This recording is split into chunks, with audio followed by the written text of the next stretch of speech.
ভোজ্য তেলের লাগামহীন দামে অতিষ্ঠ ক্রেতা, বিশেষ করে বোতলজাত সয়াবিনের বাড়তি দামে দিশেহারা সীমিত আয়ের মানুষ।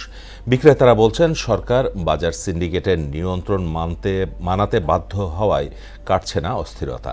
আর পরিস্থিতি উত্তরণে সিন্ডিকেট ভাঙার পাশাপাশি তেলবীজ ফসলের উৎপাদন বাড়ানোর তাগিদ দিয়েছেন কৃষি গবেষকরা। উষা ফেরদৌসের রিপোর্ট। গত 13 এপ্রিল সরকার ঘোষণার আগেই vegetable oil refiners and Vanaspati manufacturers association ভোজ্য তেলের নতুন দর নির্ধারণ করে।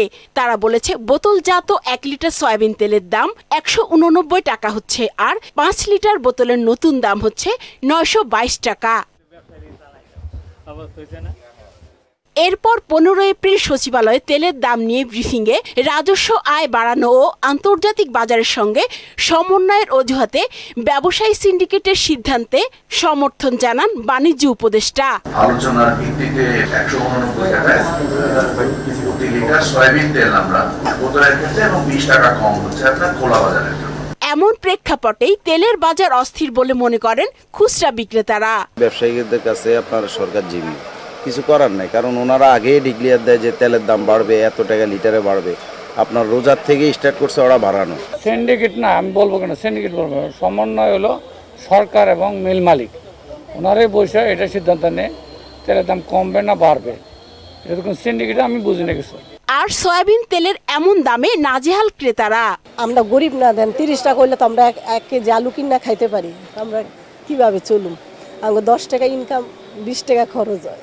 সরকার ব্যবসায়ীদের উপর নির্ভরশীল তো অবশ্যই, কারণ আমাদের মতো সাধারণ মানুষদের আসলে অনেক অসুবিধাই হয়ে যায়, আমরা সয়াবিন খেয়ে আসলে অভ্যস্ত।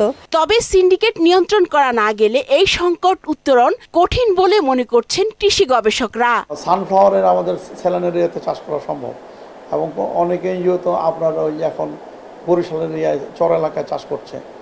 তো এই এলাকায় যদি আমরা যে এলাকায় ফেলো থাকে সে এলাকায় যদি আমরা প্রোডাকশন আনতে পারি তাহলে উৎপাদন এমনিতেই বাড়বে।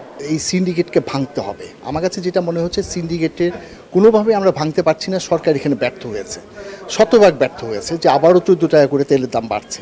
আমার দেশীয় তেলগুলো আছে সেগুলিকে প্রমোট করতে হবে। দেশীয় তেলগুলোতে সহজভাবে যদি বলি, আমাদের কিন্তু সরিষা তেল খুবই জনপ্রিয় একটা তেল ছিল, সেই তেলটাকে উৎপাদন বাড়াতে হবে।